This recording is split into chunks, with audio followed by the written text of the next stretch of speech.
시청자 여러분 안녕하십니까? 쿠쿠투자 정준세입니다. 우리 앞 시간에는 ETF의 성향, 특히 근래 정말로 핫한 많은 개인 투자자 여러분들이 관심을 갖고 계신 인버스와 고버스에 대해서 그 차이점이 무엇인지, 또 얘들이 기초자산을 추종함에 있어서 어떠한 오류와 어떠한 속내가 있는지, 시장의 내부적인 이야기들을 수박 겉핥기식으로 굉장히 쉽게 설명을 드렸었습니다.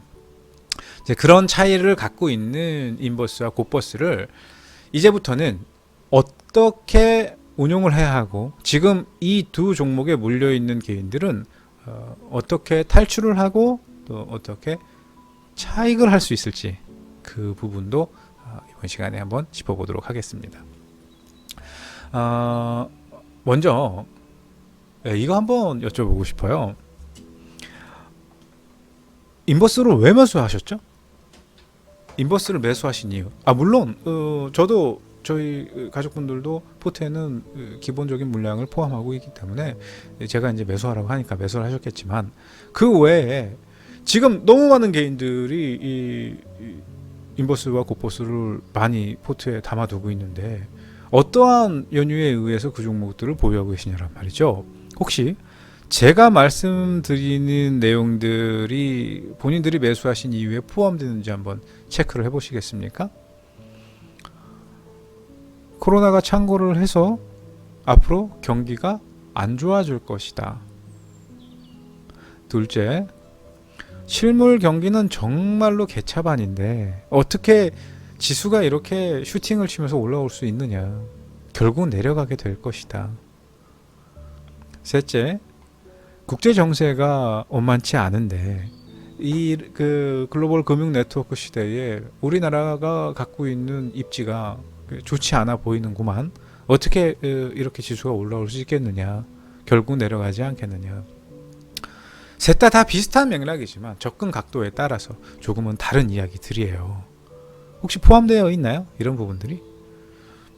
그렇다면 여러분들이 그렇게 잘못 본 것은 아니에요. 그러나 간과한 게 하나가 있어요. 간과한 게 하나가 있습니다. 그 간과한 것은 앞서 말씀드렸던 내용들에 포함되어 있는 부분이기도 해요. 현재 우리 시장을 비롯한 대부분의 자산 시장은 상당한 왜곡도가 진행될 수밖에 없는 구간입니다. 또 그렇다라고 생각하는 사람들이 많기 때문에 벌어지는 일이기도 해요. 자, 여기 커피가 한 잔이 있어요. 커피가 한 잔이 있는데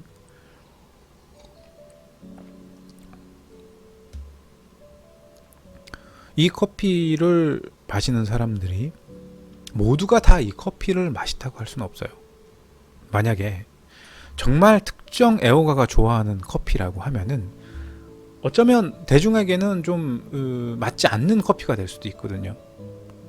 내가 볼 때는 이게 굉장히 맛있는 커피인데, 내 입맛에 너무나 잘 맞는 커피인데 남들한테 이렇게 드셔보세요 하고 타주면은 저한테는 너무 셔요, 너무 써요, 너무 밍밍해요, 여러 가지 의견이 나올 수 있겠죠. 근데 나는 어느 정도 이 커피를 너무 많이 마셔가지고 웬만한 커피가 내 성에 차지 않아. 난 이 커피를 마셔봤더니 아이씨, 이게 무슨 커피도 아니고. 나는 이런데 대중은 이 커피가 맛있다는 거야. 너무 대박이라는 거야. 우리 그런 경우 되게 많죠. 맛집을 갔어요. 가서 맛집이라고 해서 먹었는데 내 입맛은 아닌데 그거 맛있다고 있는 사람들은 다 맛있다고 먹어. 그거를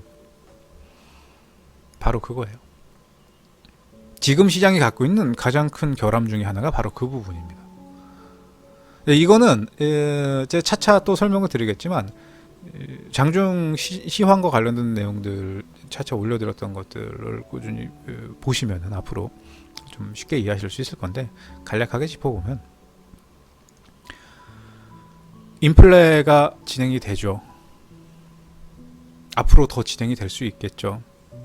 평균 물가 목표제를 시행을 했죠, 연준은. 하지만 다 좋아. 그래서 이 평균 인플레이션이라고 하는 물가 목표치 2%, 연준의 2% 목표 물가치에서 밑돌았던 기간만큼 그 기간만큼 윗도는 것을 용인하겠다. 이것은 물가가 올라가도 금리 인상에 대한 데미지가 들어오지 않을 거라는 확신이 있기 때문에 보다 공격적인 위험자산의 배입과 또 경기가 앞으로 좋아질 수 있는, 또 좋아질 수 있게 만드는 환경, 매크로를 조성시킬 수 있는 전제 조건이 될 수 있다. 뭐 여러 가지 의견들을 가지고 좋게 생각할 수 있는, 물론 저도 특정 부분에 대해서는 이거 굉장히 긍정적으로 생각해 볼 수 있는 내용이구나, 심히 공감합니다. 온몸으로 느껴요. 심히 공감해. 그런데 문제는 뭐냐 하면, 요만큼이 좋을 수 있는 거를 이만큼이 좋을 수 있다고 생각을 하는 게 문제인 거예요. 지금 현재 앞으로 당연히 인플레가 진행이 되죠. 돈이 풀렸는데,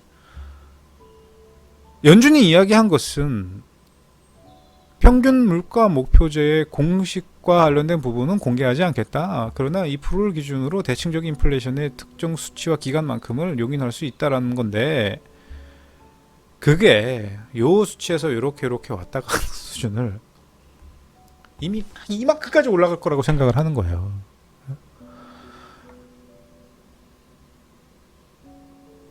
베네수엘라가 되기를 원하는 거지, 사람들은. 그런 맥락으로 격하게 반응하는, 자산시장에 격하게 반응하게끔 만드는, 엄밀히 얘기하면 그런 자산들이 있단 말이에요. 그래서 꾸준하게 시장은 변동을 이어갈 수밖에 없어요. 계속 상승을 하는 것 같이 보여도 그 안에서의 변동은 참 기가 막힐 정도로 많은 사람들을 혼란스럽게 만드는 흐름들이에요. 더욱이 뭐 옵션 만기라던가 중요한 가격대의 변동이 나오는 구간에서는 좀 그 격차를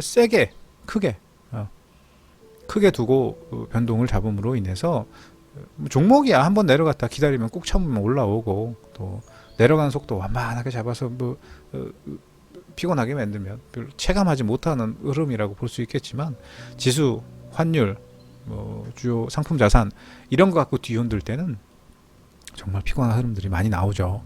네, 이제 거두절미하고 그런 제반 조건 속에서 앞으로 지수가 어떻게 될 수 있느냐, 이 인버스를 갖고 있는 분들은 과연 어떻게 대응을 해야 하느냐가 오늘 주된 이야기이기 때문에 복잡한 이야기들은 역시 차치하고 또 최대한 쉽게 설명을 드려보도록 하겠습니다.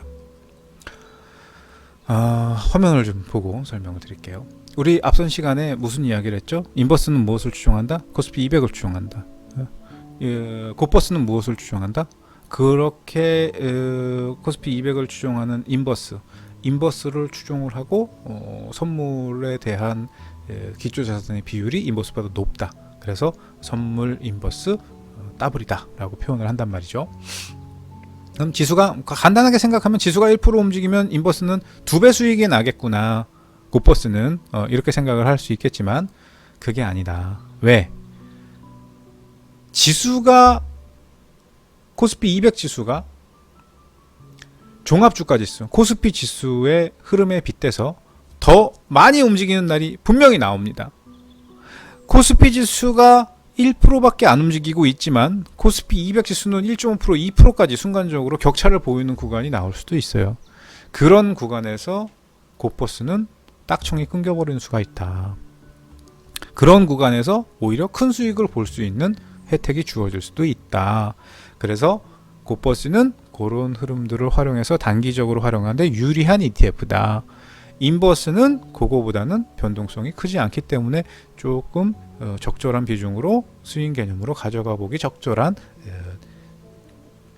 ETF다, 종목이다 설명을 드렸었고요.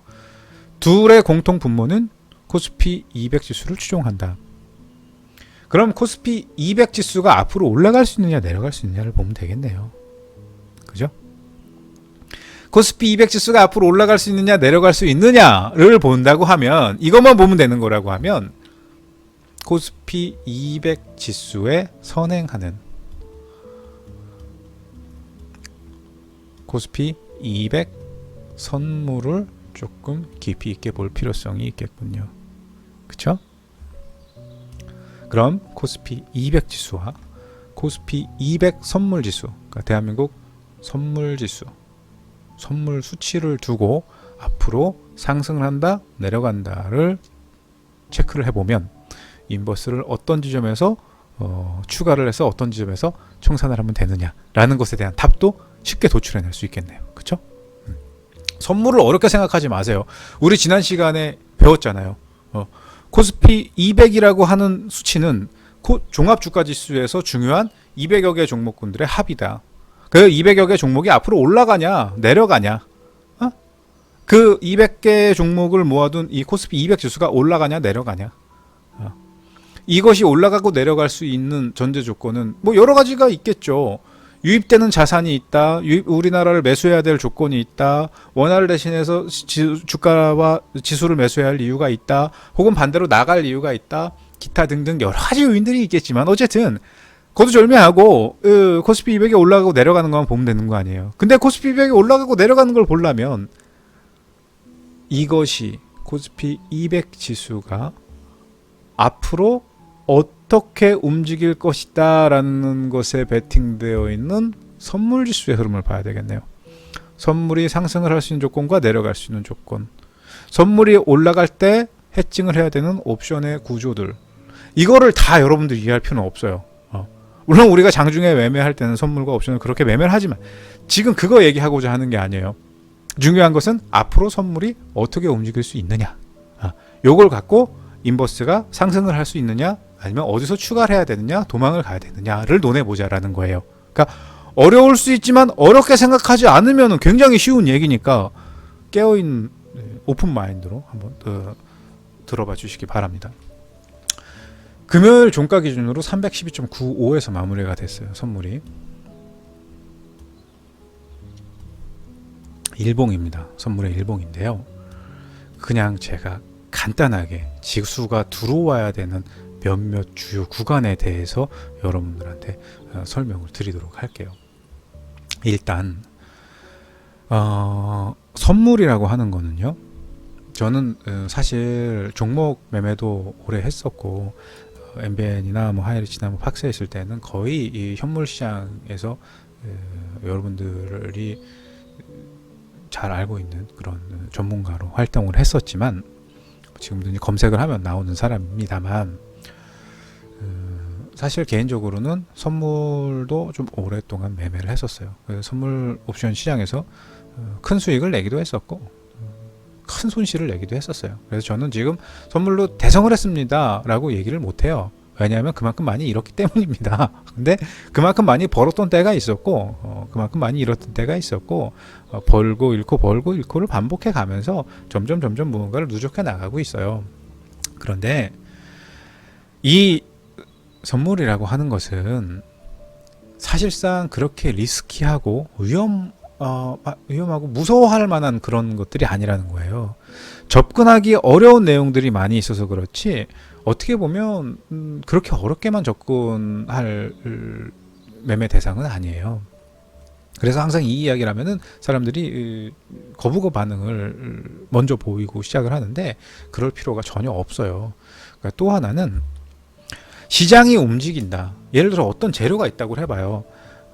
비근한 예로 미국에서 오늘 어떤 이슈가 있어요. 그럼 그 이슈와 관련돼서는 누군가는 이미 다 알겠죠. 여러분 뭐 우리나라에서도 뭐 어떤 정책 발표를 한다 뭐 한다 그러면 그거 먼저 알고 있는 사람들이 없을 것 같아요. 그게 정말 뭐 고위층이고 특수한 계층이라서 그걸 알고 있다, 그렇지 않아요. 여러분 정부 각 부처가 가지고 주요 사안들 보면은 기자들한테 나와 있는 내용들 보면은 엠바고 날짜가 표시되어 있다고. 그때까지는 얘기하지 말라고. 그렇게 엠바고 걸려 있는 내용들 누군가는 이미 알고 있는, 거기 모여 있던 사람들은 다 알고 있는 거예요. 거기 모여 있던 사람들 중에 매매하지 않고 있는 사람이 있으리라는 보장이 있습니까? 그리고 그 사람들이 알고 있는 사람들 중에 그거 매매 안 하는 사람들이 있다고 보장할 수 있어요? 그거는 국가 정책과 관련된 부분이지만 기업으로 한번 넘어가 보자고. 일개 코스닥, 코스피에 포함되어 있는 일개 종목들, 기업들이 그 안에서 내부 거래는 물론 불법이지만 내부에서 중요한 내용들이 서로 이렇게 교류가 안 될 거라고 생각하십니까? 분명히 누군가는 어떠한 상황이 있기 이전에 그거에 대한 거의 근사치에 가까운 답을 알고 있고, 그럴 수 있는 상황에 대비해서 어떠한 포지션들을 취해 놓는단 말이죠. 그래서 시장은 재료보다 먼저 수급이 반응을 하게 되어 있어요. 앞으로 어떠한 액션이 장기적으로 나오게 될 것이다. 여러분 절대 그거 못 사요. 절대 바닥에서 못 산다고. 이미 그 전에 매집을 탄탄히 해놓고 특정 구간에서 쥐잡듯이 다 흔들어서 개인들 다 털어내고 진짜 미쳐버리게 만드는 거야. 다른 거 다 갔는데 얘만 안 가. 나는 어떤 생각이 드냐면, 내가 진짜 바보가 된 것 같고 뭐 상대적 박탈감뿐만 아니라 완전 또라이가 돼요. 그렇게 이 물질적으로 정신적으로 사람을 피폐하게 만들어 놓고 움직이는 게 주가란 말이야. 다 시간이 지나면 내가 말씀드렸죠, 때가 되면 이 시장의 민낯을 낱낱이 밝혀줄 거라고. 그런 데서 여러분들은 투자를 하고 있는 거예요. 예?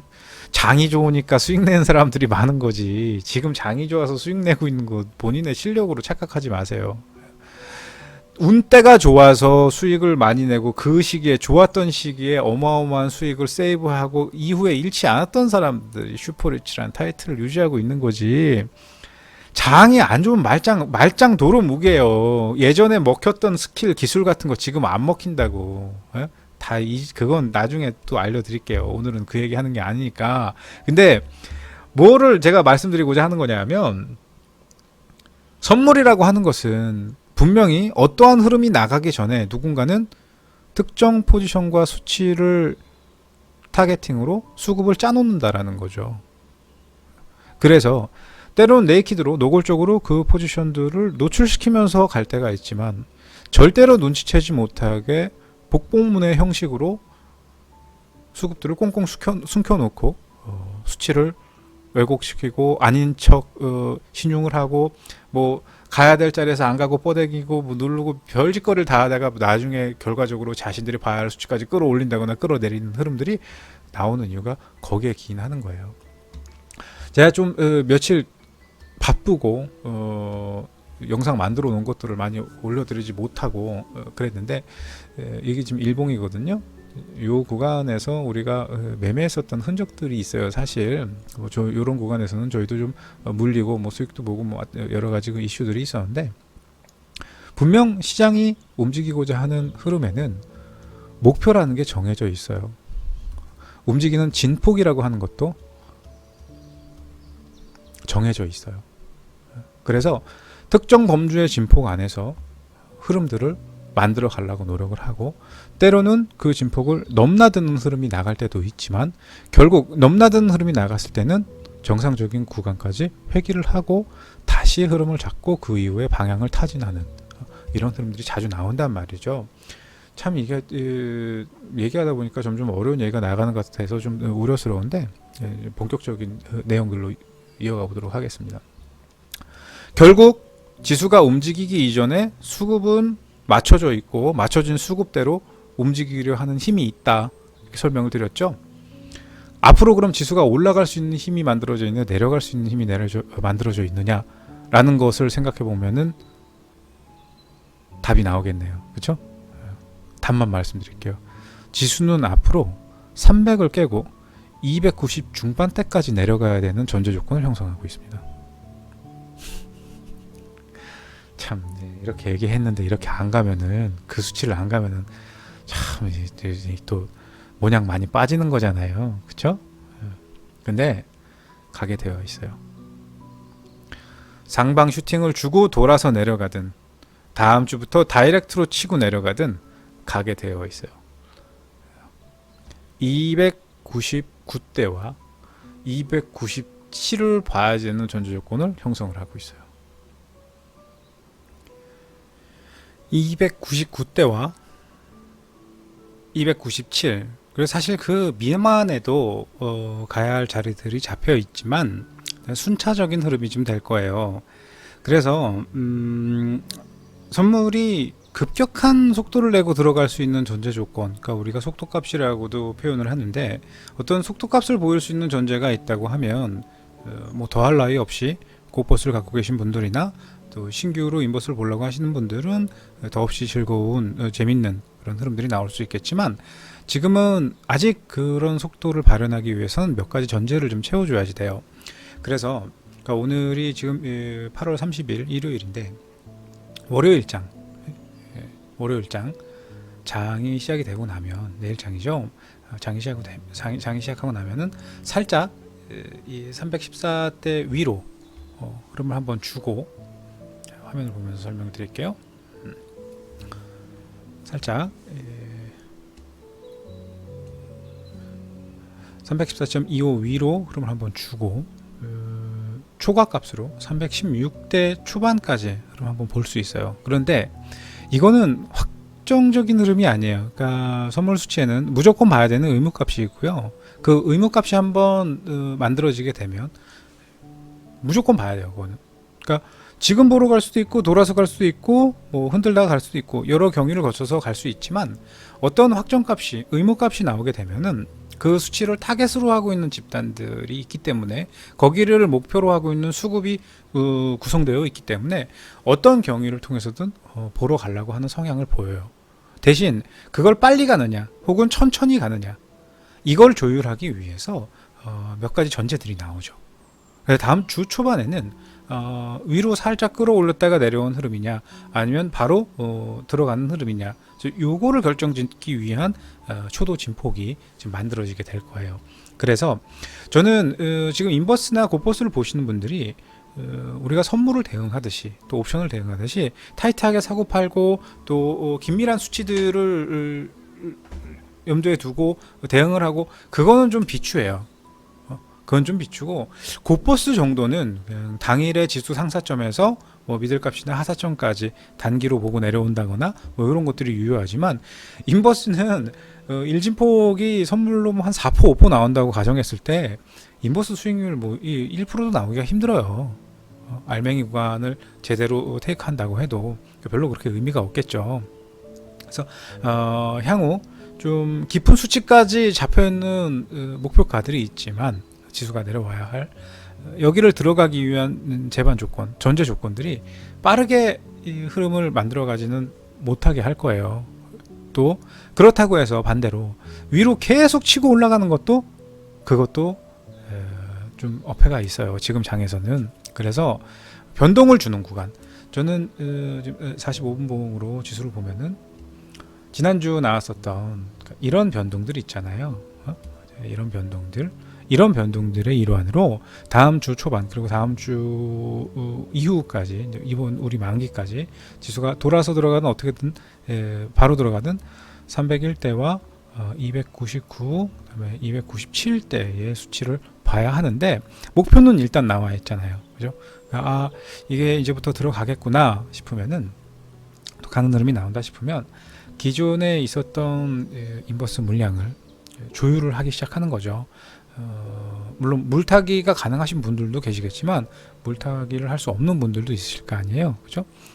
가급적 다른 종목군들, 지금 수익 중인 종목군들 중에서 이제 새로 출발을 하는 종목들, 또 지난주 후반부에 막 상승이 시작된 그런 대형주들에서 그런 종목군들은 좀 내버려 두시고, 기존의 뭐 IT라던가 바이오 섹터에서 크게 수익을 보거나 꾸준하게 수익 구간에 머물러 있는 종목군들에서 일부 자산들을 좀 차익을 하고, 그 현금을 이용해 갖고 뭐 10% 정도를 더 태워 본다거나, 일부 비중 갖고 있는 것만큼을 조금 더 추가해서 인버스 기준으로 가격을 제가 그냥 아예 짚어 드려 버릴게요. 인버스 기준으로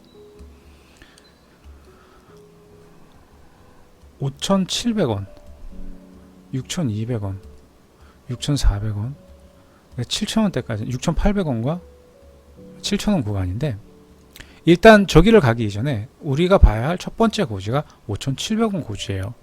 그래서 5,300원대의 가격이 오게 되면 5,300원 미만에서 좀 준비해뒀었던 부분들을 활용해서 추가해 볼 필요가 있겠어요. 그 이후에 700원 구간에 와서 지수가 걸린다 하면은, 거기서는 400원 뛰기 들어간 비중만큼은 좀 청산을 하시고 또 요만큼을 청산하면서 물론 전체 계좌에선 마이너스로 잡히게 되겠죠. 그러나 분명히 5,300원에 들어간 물량은 5,700원에 파는 것만큼 적정 수준의 수익은 잡힐 수밖에 없는 거예요. 단지 전체 비중에서는 손실로 잡힐 수밖에 없겠죠. 무슨 말인지 이해하실 겁니다. 그거는. 그래서 평단을 낮추고 손실을 최소화하면서 단가를 계속 끌어내리는 거예요. 인버스의 단가를 끌어내리고 바로 5,700원대에서 추가 상승을 이어간다고 하면 빠른 속도로 다시 추가 매수를 해야 되겠지. 근데 높은 확률로 그냥 가진 못하고 좀 쉬었다 갈 수 있는 공산이 있어요. 또 간다고 하면 바로 따라붙으면 되는 거고 얼마 차이가 안 나는 금액이니까 그 금액 내에서 매수해서 또 더 높은 가격까지 바라볼 수 있는 전제가 형성될 거란 말이죠. 그런 것들을 활용을 해갖고 선물처럼 핸들링을 할 수는 없지만 여러분들 워낙 다양한 가격대의 인버스를 보유하고 계시기 때문에 지금은 모두가 인버스를 갖고 수익을 낼 수 있을 만큼의 하락이 당장 들어갈 수는 없어요. 제가 조사를 해보니까 240대부터 뭐 260대, 70대, 80대 너무 다양한 가격대에서 인버스에 잔뜩 물려 계신 분들이 많아요. 특히 고퍼스는 이미 좀 데미지가 크게 들어오신 분들도 계시고 근래 뭐 한두 달 내에 진입하셨던 분들은 뭐 그 데미지가 그렇게 크지가 않아요. 그래서 그분들의 가격대 위주로 그리고 지금 현재 5,000원대, 6,000원 초반대에 잡혀있는 가격대 위주로 제가 이렇게 설명을 드린 거고 워낙 손실이 커서 대응이 안 된다 하시는 분들은 제가 이제 다음 주부터는 장중 유튜브 라이브 방송을 계속 진행을 할 거예요. 그러니까 라이브 방송에 들어오셔서 질문을 주시면은 어떻게 핸들링 하라고 알려드리고 가격대를 짚어드리면서 말씀을 드릴 거니까 그런 부분들을 참고하셔서 대응하시면은 나쁘지 않을 거라고 봅니다. 그러니까 우선은 뭐 직장인 분들이나 장중에 라이브 방송을 꾸준히 보기 힘드신 분들이나 본인이 스스로 대처하는 것이 더 유리한 환경, 직장인, 자영업, 꾸준히 시장을 보고 대응할 수 없는 분들, 그런 분들을 위해서 적정한 가격대의 대응 방법 정도만 제가 설명을 드리는 거니까 인버스를 기준으로 곧버스는 환산해서 좀 보도록 하시고 5,700원대에 걸리는지 보시고 사실 5,700원대에 걸린다고 해도 흔들고 다시 올라가야 되는 전제 조건이기 때문에 왜 지수가 살짝 슈팅을 하고 들어올 수 있는 전제라고 말씀을 드렸죠. 314, 316까지 끌어올렸다 다시 들어올 수 있는 흐름이다. 그러니까 어쨌든 얘가 월요일장 5,300원 부분까지 갔다가 반발하고 올라와서 5,700원 구간에 들어오면 잠시 쉬었다가 바로 가거나 아니면 조금 큰 진폭으로 큰 진폭이라고 해봐야 이런 흐름이에요. 얘 기준에서 큰 진폭으로 한번 흔들고 튀는 흐름이 나오게 될 때 청산했던 것만큼 다시 매수를 해서 그 다음 고지 그 다음 고지까지 한번 들고 홀딩해 볼 필요가 있어요. 5,950원 자리도 있고 6,000원, 6,100원, 6,200원 자리 촘촘하게 이제 인버스는 가격대들의 조건들이 있어가지고 인버스만 가지고 가격 조건을 이야기하기보다 선물을 기준으로 지수가 여기 들어왔을 때 반발을 한다. 반발 이후엔 되반락을 한다. 되반락 이후에는 조정 반발을 다시 한다. 이런 것들을 봐가면서 대응을 하면 좋겠지만 모두가 그렇게 할 수 없으니까 말씀드린 가격대에서 5,300원 미만에 추가해서 5,700원대 들어오면은 그 가격분만큼 수익 본 것만큼 인버스의 손실분도 같이 정산을 해서 현금을 좀 빼둔다. 현금이 점점 많아지겠죠. 그러면 300원어치 손실 난 것만큼 300원어치 수익 난 것만큼 똔똔 쳐서 물량을 빼두면은 계산해서 점점 현금은 조금씩 늘어날 거 아니에요. 그렇죠? 그렇게 해서 그 다음에 들어갈 때 또 그 현금만큼을 들어가고 또 들어갈 때 그 현금만큼을 들어가고 차익하고 이런 식으로 계좌를 운용을 하면서 스스로 운용을 하면서 결국 인버스의 단가는 낮추고 최종적으로 지수가 들어와야 할 목표 촘촘하게 잡혀있는 목표가까지 제가 꾸준하게 선물이 이쪽 방향을 바라보고 있습니다. 요 수치를 봐야 됩니다 라는 부분들을 장중 방송과 녹방을 통해서 올려놓을 테니까 또 그게 아니면 커뮤니티나 질문을 해줄 수 있는 라인들을 통해서 메타TV를 들어오셔서 질문 주셔도 좋고 제 블로그 보시면은 우리 오픈 톡방 들어오는 방법들이 적혀 있으니까 오픈 톡방에 들어오셔서 질문을 주셔도 제가 상세히 설명드리도록 하겠습니다. 아무튼 정리를 해보도록 할게요. 최종적으로 우리가 인버스를 갖고 계신 개인분들이, 개인 투자자 여러분들이 상당히 많이 있는데, 지금 그 어떤 ETF보다 가장 많은 개인들의 매수세가 몰려 있고 많이 물려 있는 두 개의 ETF가 인버스와 고퍼스다. 그래서 앞으로 지수가 더 상승을 할 수 있느냐, 아니면 인버스를 갖고 있는 분들이 수익을 낼 수 있도록 지수가 좀 적절히 조정을 받으러 들어오느냐, 또 조정 이상의 하락을 할 수 있는 전제가 형성되어 있느냐, 그런 부분들도 많이 궁금하실 거라고 보는데, 선물지수는 기본적으로 슈팅이 나갔다, 너무 과도하다라는 그런 개념으로 접근하기보다는 왜곡도가 좀 높다, 요만큼 좋은 거를 이만큼 좋다고 생각하고 있다, 요만큼 좋은 것보다 이만큼 좋은 것만큼 이 전제 조건들이 맞춰 나갈 수 있는 상황이라고 하면 얼마의 기간을 두고선도 그럼이 합리적이다라는 것을 정당화시키겠지만, 지금은 그것보다는 지수를 움직여서 또 시장에 그동안 올랐던 종목들과 이제부터 올라갈 종목군들의 리밸런싱을 통해서 지수는 변동성을 주는 구간에 돌입을 하게 된다. 그 변동을 활용해서 뭐 사실은 여전히 계속 변동성 구간이었어요. 변동을 주면서 올라왔지만 추세처럼 보여도 다소 추세의 의도에는 왜곡된 의도가 들어가 있었고, 기본 전제는 변동을 전제로 한 흐름들이 이어져 왔었는데, 좀 이제 그 진폭이 커지는 구간에 들어왔다. 변동의 진폭이 그 커지는 진폭으로 활용해서 단가를 낮추고 빠져나갈 수 있는 출구 전략을 좀 구사해 보자. 또 추후에는 좀 더 깊은 값까지 지수가 내려갈 수 있는 전제가 형성된다면, 그때는 여러분들이 생각하시는 것만큼 인버스로 큰 수익을 내고 고퍼스로 더 큰 수익을 낼 수 있는 그런 흐름들을 한번 추종해 보자. 그렇게 제가 좀 정리를 해드리도록 하겠습니다. 앞으로 시장이, 우리 시장뿐만 아니라 전체 자산시장이 큰 상승을 하느냐 큰 하락을 하느냐, 대세적인 부분들을 논해보자고 하면은 사실상 결국 큰 흐름으로 봤을 때는 상승을 하는 게 맞아요. 앞으로도 계속 상승을 할 수 있는 전제 조건으로 보는 게 맞지만, 아직까지는 좀 많은 것들을 더 확인해 봐야 되는 시점입니다. 효시를 기다리기 위해서 연준도 말을 뱅글뱅글 돌리고 있지만, 일드 커브 컨트롤은 지금 구사할 수 있는 전제가 되지 못하고, 왜? 그동안 돈 풀었는데 돈 푼 것에 대한 효시가 어느 정도까지 진행되고 있는지 그 효시를 제대로 확인을 하지 못했고, 실질적으로 경기가 돌아가고 있는 것들이 지표는 견조한 흐름으로 보여지고 있다 이야기는 하지만, 실질적인 세부 수치들을 보게 되면은 돈이 그렇게 팽글팽글 돌아가는 건 아니거든요. 인플레가 진행이 되고 있으나 세간이 생각하는 것만큼 인플레는 크게 들어가고 있는 수준이 아니고, 앞으로도 그렇게 크게 인플레가 단기간 안에 나올 수 있는 전제는 형성되어 있지 않아요. 그렇기 때문에 일부 너무 오버하고 높이 바라보고 있는 것들은 적정 수준까지 회귀를 하게 될 거라고, 그런 흐름에 의해서, 또 그게 아니라고 믿는 사람들의 수급에 의해서 계속 충돌되는 양상의 흐름은 보일 것이고, 누군가는 누르려고 하는 힘이 있는가 하면 누군가는 밀어붙이려고 하는 힘이 있고, 그 밀어붙이는 힘을 잡아 끌어올리려고 하는 놈이 있는가 하면 누르려고 하는 힘을 잡아 끌어내리려고 하는 힘도 작용을 하고 있다. 현재 시장은 그런 모든 것들이 앞으로 좀 더 큰 변동성을 만들어낼 수 있는 전제가 형성되어 있으니까 그런 생각들을 안 하셨으면 좋겠어요. 저는 내가 인버스를 갖고 있는데, 내가 인버스를 갖고 있는 동안 난 또 이런 종목을 갖고 있는데 다른 종목은, 우리 직장 동료는 굉장히 큰 수익을 봤다는데 나는 왜 이걸 못 사고 있는가, 나는 왜 이 대세 상승장에서 이 짓을 하고 있는가, 어떤 자괴감에 빠진단 말이지 사람이. 그러진 마시라고요. 분명히 여러분들도 어떤 현상을 보고 이건 좀 아닐 것 같은데, 그런 생각을 하실 것이고, 그 생각이 옳던 틀리던 맞던 틀리던 간에 그것도 하나의 과정이고, 그런 생각이 틀렸다 맞았다를 떠나서 어떤 현상을 보고 접근할 수 있었던, 무작정 들어간 건 아닐 거 아니에요. 그죠?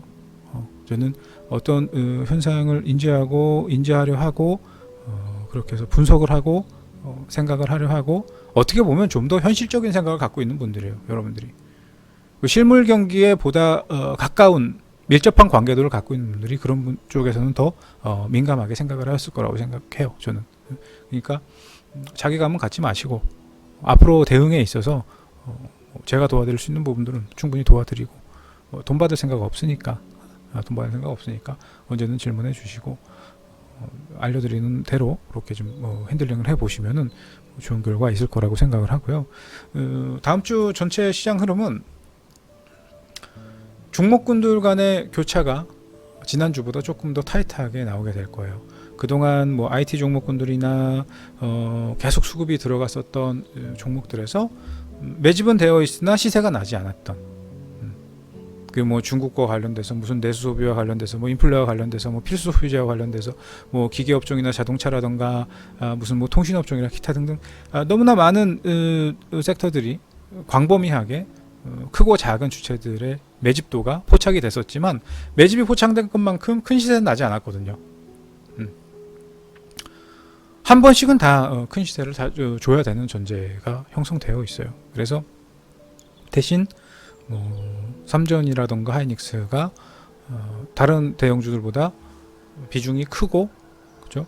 지수에서 또 시총이 높은 큰 종목이라는 건 많은 분들이 알고 계시잖아요. 뭐 그런 데서 돈이 빠져나온다고 하면 거기서 빠져나온 돈들은 도대체 얼마나 많은 종목군들을 움직일 수 있는 자금으로 활용될 수 있겠습니까?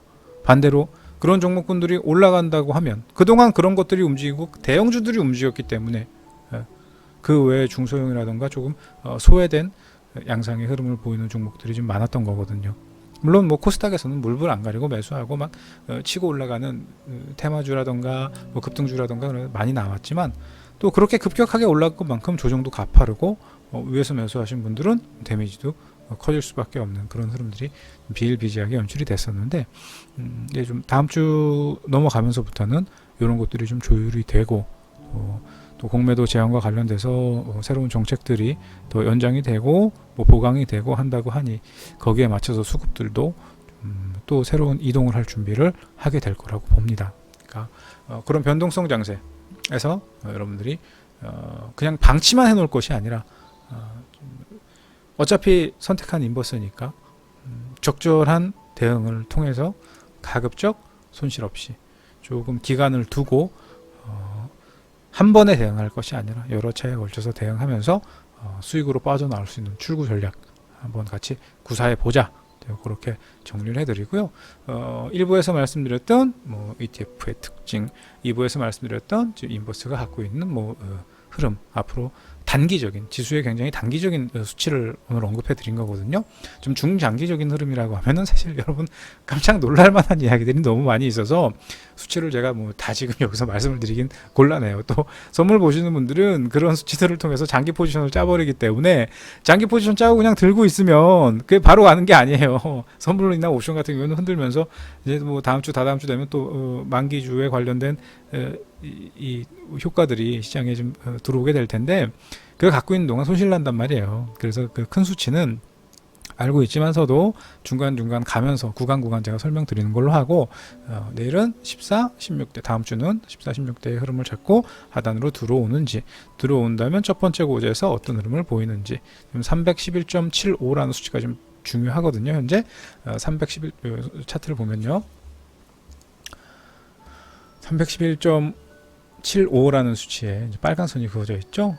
311.75를 기준으로 지난주, 지지난주 계속 이 수치에서 칼같이 반응을 했었던 흔적들이 남아 있어요. 부더니도 지금 이 수치를 지지하기 위해서 노력을 했는데, 이 이전에도 이 수치에 대한 어떤 반응은 아주 이전에도 좀 중요한 값으로 메이드 되어 있는 수치가 311.75인데, 다음 주에 요걸 깨게 되면은 요 수치 밑으로 잡혀 있는 309.25, 여기가 가장 가까운 다음 목표가 될 거예요.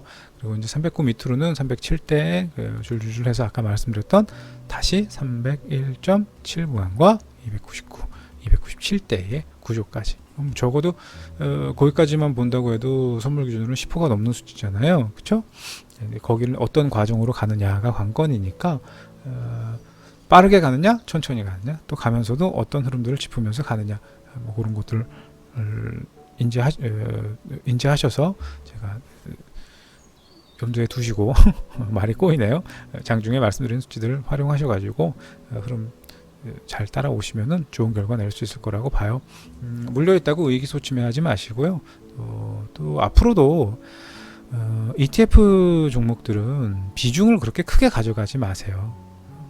그 막 몰빵해서 가져가고 무슨 포트에서 3분의 2 이상의 비중으로 가져가고 그러지 마시라는 거예요. ETF들은 그냥 뭐 30-40% 묶어두고 또 서로 비슷한 계열이지만 어떤 상반된 수급 조건을 갖고 있는 거라고 하면 좀 그런 것들 나눠서 가져가 보는 것도 나쁘지 않을 거고요. 지금은 종목 보시는 분들은 어차피 꾸준히 종목을 보실 거니까 ETF나 지수물 쪽 이쪽에 대한 관심을 가질 거면 특히 고버스를 보실 분들은 고버스를 보지 마시고 차라리 선물을 보시는 게 나아요. 고버스를 봐서 손실을 보나 선물을 봐서 손실을 보나 손실 볼 거면 똑같은 거고 오히려 대응하고 빠르게 대응해서 수익으로 전환시키고 나오기에는 선물이 더 유리해요.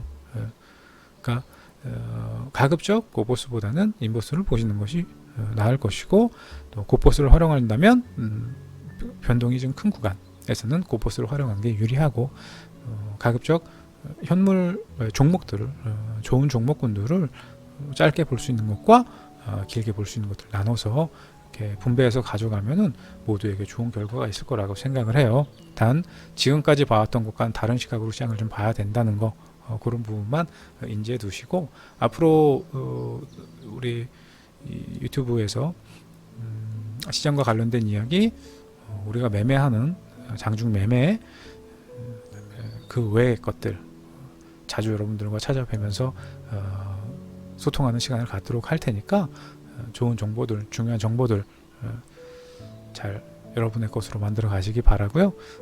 장중 라이브 방송 통해서 종목과 뭐 지수와 궁금하신 것들 질문 주시면은 언제든 제가 도움을 드리도록 하겠습니다. 자, 오늘은 여기까지 말씀드리고 다음 시간에 또 찾아뵙도록 할게요. 즐거운 시간 되시고 내일 뵙도록 하겠습니다. 고맙습니다.